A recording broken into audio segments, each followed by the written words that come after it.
Ganun talaga pag umalis sa mga bata sa bahay. Best.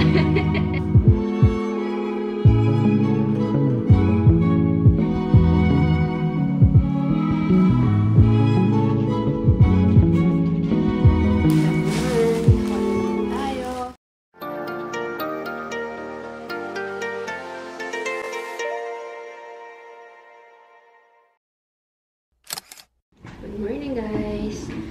8:36 na. And today is the day ng ating pagpapabunot ng ating wisdom tooth.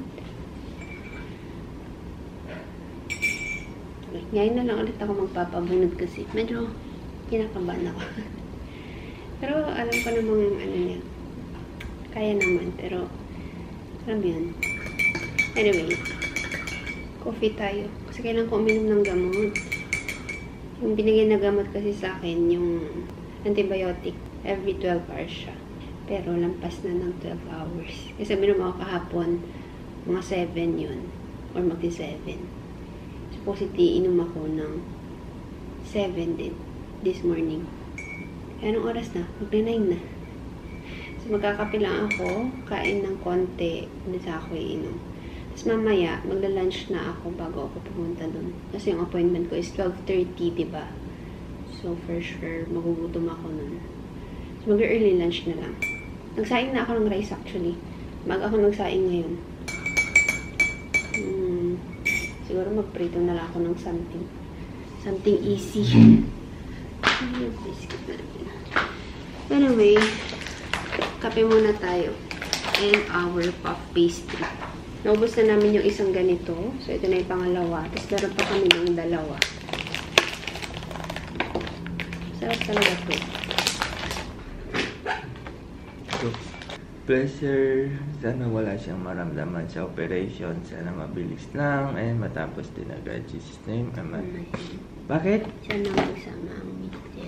Ay, sana hindi. Sana i-enjoy ang weekend ng mister. Pag-vacuum ka, ha? Kapon naglabas siya eh, nung umalis ako. Ganun talaga pag umalis sa mga bata sa bahay, yun ang best time maglinis. Grabe siya. Pag makulit pa, daan-daan habang naglinis. Kala mo naman ay panggulo ako.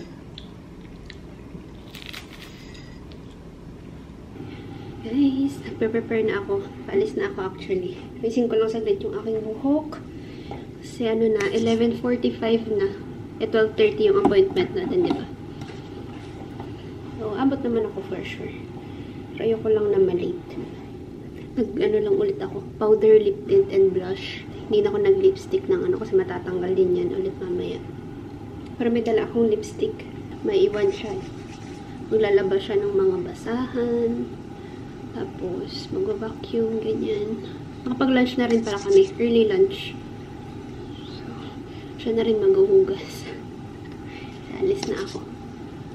Hala, ba't naman yung aking hair?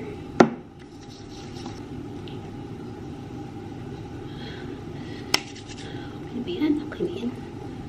Anyway, yan yung ating suot, guys. Kapants tayo. Ngayon ko lang ulit ito susuotin. And then, shoes. Ngayon na lang din ulit ako magsasapatos. Then, itong ating sweatshirt. Sweatshirt na lang ulit tayo.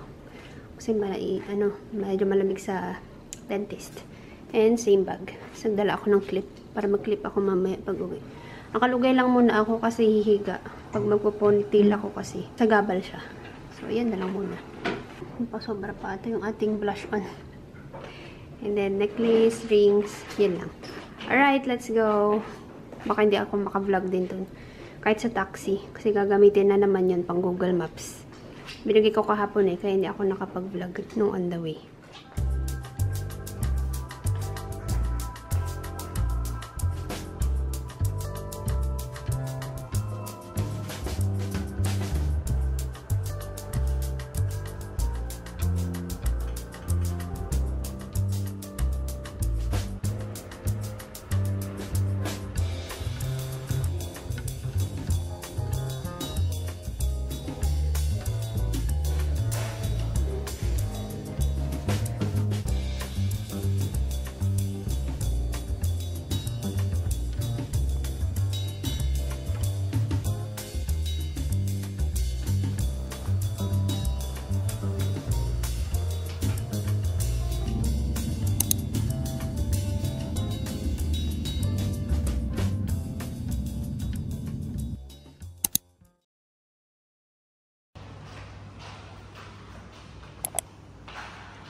Punta kami Grand Emirates.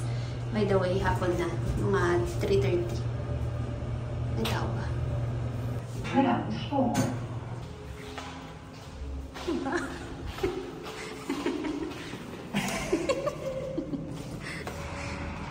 Naabot namin yung bus.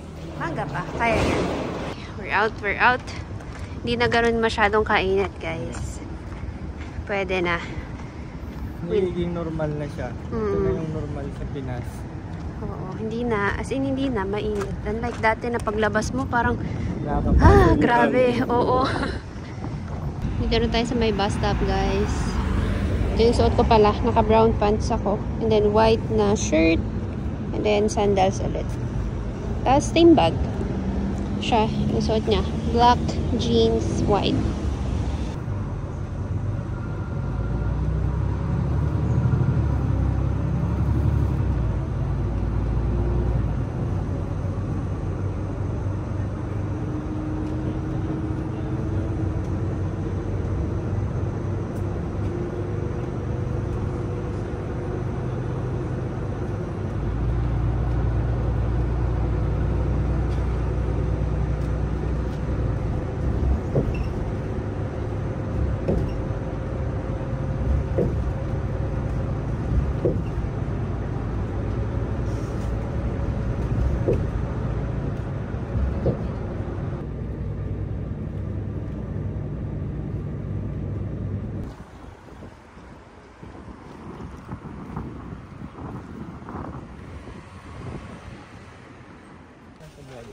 May safari at pilak dito. Sa Pinas, ang hirap na natin. Dito na lang pala makikita. Meron pa pala dito.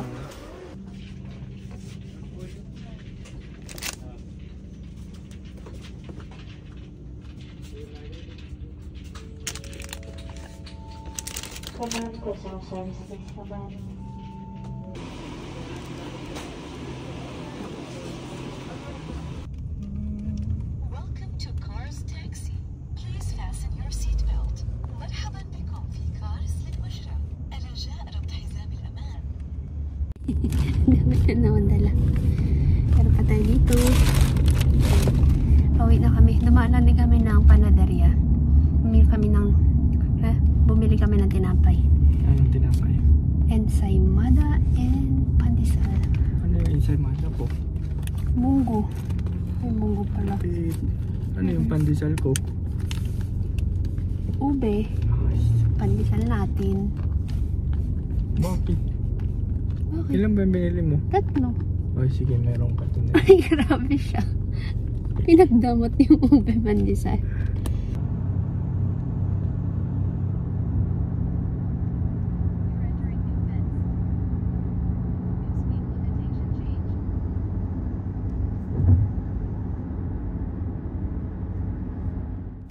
Bahay na kami, guys. Medyo kanina pa. Tama. So, ibig sabihin yung nasa harap lang yung may cheese. Ang display. Ang display lang nila eh. Ang daya. Tingnan yun. Nadaya ang Street King. Merienda tayo, guys. Ito yung binili namin sa panaderia. Yung malapit dun sa Grand Emirates. Nirenovate yun eh. So, parang mga ilang buwan din na closed.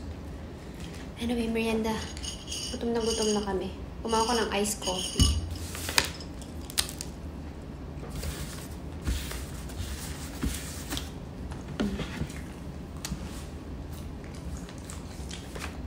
Okay. Yung normal nga yung sa akin. Sa kanya, ensaymada munggo. Ako yung plain lang. Tapos, meron din kami ditong hindi, bukas ko na pakita. Ube pandesal yan. 3 peraso. Itong ensaymada, tig-2 ata to. Or 3. May tayo mag-haul ng mga nabili natin. Gutom na eh. Kain mo. Gutom na ako. Wala ka dyan. Magsalita. Tapos ako yung mag-merienda. It's time for haul. Ganda naman. Haul naman tayo. Parang yung last na vlog ko, nag-haul din ako noon. Tapos, wala na. Tagal ko hindi nag-vlog eh. Nung nagpabunot ako ng Sunday, tapos kinabukasan, hindi na ako nag-vlog. So, mga 1 week. Ngayon, medyo okay na yung aking, tag nito, jaw, yung gums, medyo okay na. Kasi nung, kakabunot pa lang, medyo masakit siya. Ngayon, nakakain na ako. Tapos, nakasalita na rin better. Dito yung mga food natin. Sakto nagtingin na din kami doon ng mga prices. So, canvas na mga bibilhin. Siguro this week, mag-start na kami. Sila Jonah, nasa day-to-day din sa Hamdan. Isa rin yun sa mga murang bilihan ng mga food, mga gamit, ganyan. So, nag-send din siya ng mga pictures kung ano yung mga prices ng mga item para makapag-compare namin kung ano yung mas mura. Pero sabi ng Jonah, mas mura daw sa day-to-day. So, tingnan natin. Konti lang yung nakuha natin sa Grand Emirates kasi yun nga, nagka-canvas pa lang din naman. Pero kumuha lang din kami ng konti. Pero more on mga para sa amin to. Mga gagamitin namin. Anyway, meron tayo dito ang Tiffany Delights Chocolate Chip Cookies. Sasama ko to sa pa-box. Mukha naman siya masarap. Hindi ko pa siya natatry eh. No, yung brand na Tiffany, na-try ko na yung chips nila. Okay naman. So, yeah. Sakto naka-special offer. Tig 10 lang to eh. Ito ay 2 box na. Ay, hindi, 4 pala. 4. Tapos ito, tita ni Ed to. Naalala nyo ba? Anong taon ba to? Siguro mga kagaya namin na millennials. Naalala nyo ba to? Safari na chocolate. Meron din dun yung Toffee Lock. Ano ba sa Toffee Lock. Basta sa mga ka-age namin dyan, yan, alam nyo to, Safari. Eh, natatandaan ko, ito yung mas masarap para sa akin compared dun sa Toffee Lock. Ano siya? Caramel Crunch. Akala ko wala nang ganito kasi na-discontinue. Kahit sa Pinas, wala na ako nakikita. Ngayon pa naman, may pambili na ako. Dati hindi ko afford yun, hindi ako makabili. Minsan ka lang bumili nito dati. Tapos parang, ay, napaka-nostalgic talaga nung nakita namin siya. Picture ako mga mama, isisend ko sa thread namin. Sana ganun pa rin yung lasa, kung ano yung natatandaan kong lasa niya nung bata pa ako. Sana ganun pa rin siya. Feeling ko ito na yung crave mo talaga. Sige. Honey Roasted. Diba nung last na haul ko, or kailan ba yun? Sabi niya kasi nag-crave siya nung peanuts natin na coated ng asukal. Ito yung kinuha namin sa Lulu. Ang basa ko nung una dito is caramel. Tapos na-realize ko na habang tumatagal, camel pala yung nakalagay. So, hindi siya yung matamis. Para siyang garlic, ganun yung flavor niya. Pero ano, may ganito. May coating siya sa labas. Pero ito, since honey roasted peanuts, feeling ko ito na yun. Matamis na. Honey daw eh. And then, pang breakfast, meron tayong Hansel. Ito yung gusto ko na Hansel. Yung plain. Tapos, ano kasi siya? Parang creamy yung lasa niya. Kaya subo. Testing. Credits mo ako kung yan. Anyway, Delimundo na corned beef. And then, itong caramel de leche from Nestle. Ano to? Nilalagay ko sa iced coffee. Mas masarap siya actually. Nagamit ko na to kanina nung nagtimpla ako. Sugar. Lapas of choy. Maliit lang. Gamis. Anyway. Money Gold. Alam nyo to, yung tamarind na candy. Tas chewy siya. Mas medyo maanghang to, di ba? Low calorie sweetener. And then, icing sugar. Nagawa ako ng puff pastry sa air fryer. Kumuha ako ng leave-in conditioning repair cream. Ayan. Pangbuhok. Toothpaste. Cotton pads. Naubos na yung cotton pads namin. Self-sterilizing toilet cleaner. Ito, may nakasale na mga spray. 2 rose, tapos isang blooming peony and cherry. Ito, safety edge guard. Alagay namin to doon sa aming bed. Kasi medyo matalas yung dulo nito eh. Garbage bag. Sana lang ito yung size. Hindi ko actually sure. Aluminum container with lids. Nagawa din ako ng brownies. Meron kaming brownies dyan. Hindi ko magawa-gawa kasi wala kami nitong yung tray na ganito. Next, shower curtain. Papalitan natin yung shower curtain natin kasi mag-isang taon na yun. Tapos medyo naninilaw na rin. And para maiba din yung itsura. Then, another tissue box. Meron kaming tatlong tissue box. Hindi, dalawang tissue box. Ganito din, black. Pero itong nabili namin ngayon, medyo mas upgraded siya. Kasi ito lang yung nabili namin dati. Wala tong part na ganito. So, meron siyang parang tatlong slot dyan. Pwede mong paglagyan ng mga something-something. Okay, next. Ito, kumuha kami ng plato, guys. Ito ay tig $3.99 isa. Tapos yung plain lang ulit yung kinuha. Last, from the first bag, kuha tayo ng relo.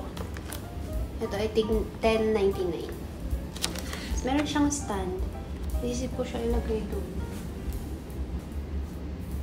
Para madaling makita yung oras. Ay, dito pala yung mga gulay. Okay, unahin na natin. Kunti lang naman. Ito, meron din tayong egg pala. Nakasale yung egg doon. So, kumuha na ako. Tig 4 lang ata to. And then, gulay. Malunggay. Ito, medyo mas maliit siya compared dun sa mga binibili namin sa Lulu. Tsaka sa Carrefour. Ito yung ulam natin today.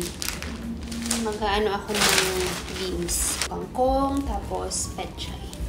Ito ay parehas na tig 2. Tapos, meron tayo nito guys. Organizers. Ito lalagay ko to dun sa cabinet. Kumuha ako ng 5 nito actually. Ito, yung pare-parehas na size 3. Tapos, meron yung medyo mas maliit. 2. Ito yung 2. Medyo mas maliit siya. Pero same color din. Ayan. Ito, mga lagayan ulit natin ng mga chicherya, ganun. Ito naman ay tig $7.99. More organizers.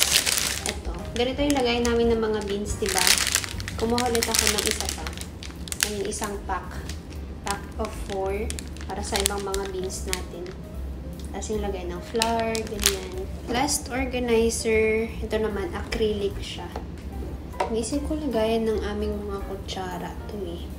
Pero pang ano talaga siya. Para sa fridge. Pero parang gusto ko siyang lagayan ng kutsara. Tapos may cover din. Pang color ng hair sa kanya to. Ilang peraso siya? 2. Garnier. Okay, last, lagay ng mga spices. Ito yung merong spoon eh. Tapos yung open lang siya. Actually, buksan ko na nga. Ayun. Kala ko walang kutsara. Meron naman guys. Ayan. 4 din. Anyway, ayan. Yun lang. Yun na lahat yung mga nabili natin.